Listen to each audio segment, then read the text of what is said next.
Vote গণনার আরো খবর জানাতে সরাসরি যুক্ত হচ্ছেন senior correspondent Niamul Aziz Sadek. Sadek, vote গণনা কোন পর্যায়ে আছে এবং কখন থেকে কখন ফলাফল পাওয়া যেতে পারে বলে আপনি জানতে পেরেছেন?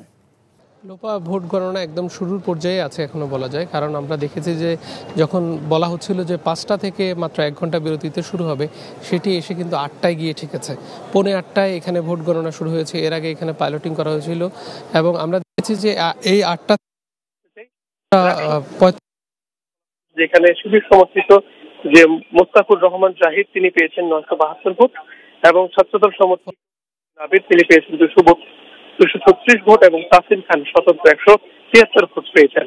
এজিএস পদে আম্মার তিনি স্বতন্ত্র পদে তিনি 841 ভোট পেয়েছেন। ফাহিম রেজা তিনি শিবির সমর্থিত 495 ভোট পেয়েছেন এবং এজিএস পদে শিবির সমর্থিত 553 ভোট পেয়েছেন সাব্বির এবং এশা যিনি 378 ভোট পেয়েছেন। তো একটি মাত্র হলের ফলাফল ঘোষণা হয়েছে, আরো 16টি হল রয়েছে। যদিও বলা হচ্ছে যে কিছুক্ষণ আগে আমাদের সাথে প্রধান নির্বাচন কমিশনার রাকসুস তিনি বলেছেন যে তাদের ফলাফল প্রস্তুত আছে আরো দুটো হলে, যেগুলো ক্রস ম্যাচ করে আরো কিছুক্ষণ পরে আমাদেরকে জানানো হবে। সেটিও যদি হয় সেক্ষেত্রে আরো 14টি হলের ফলাফল ঘোষণা করা হবে এবং সর্বশেষ চূড়ান্ত ভাবে ফলাফল ঘোষণা করা হবে। এর বাইরেও বেশ কিছু কাজ রয়েছে। বিশেষ করে কেউ যদি ফলাফল চ্যালেঞ্জ করে, কোনো একটি হলের ফলাফল যদি চ্যালেঞ্জ করা হয়, সেটিও কিন্তু দ্বিতীয়বার গণনা করা হবে। সেক্ষেত্রে ঘন্টাখানেক বা 1.5 ঘন্টার মতো সময় লাগতে পারে। তো এই সবগুলো বিষয়ে চিন্তা করে কিছুক্ষণ আগে আমাদেরকে জানানো হচ্ছিল যে ভোর নাগাদ এটি তারা শেষ করতে পারবেন, আনুষ্ঠানিক ঘোষণা তারপরেই দেওয়া হবে। যদিও এখন পর্যন্ত যে অগ্রগতি তাতে বলা হচ্ছে যে সকালের দিকে হয়তো এটি ঘোষণা হতে পারে।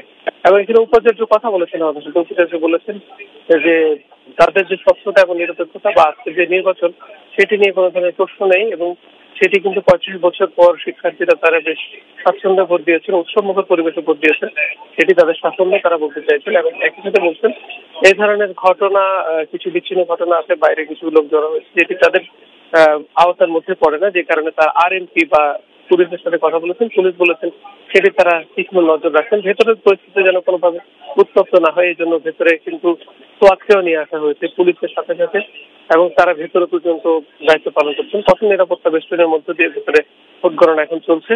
তো পরবর্তী কি হয় সেটা নিশ্চয়ই জানিয়ে দেওয়ার চেষ্টা করবো। লোপা, আমরা জানছিলাম রাকসু নির্বাচনের ভোট গণনার খবর। বান্ডেল থাকলে প্রতি সেনমানিতে টাকা বাঁচবে। বিকাশ সেনমানি বান্ডেল কিনে জিতুন প্রতি লেনদেনে।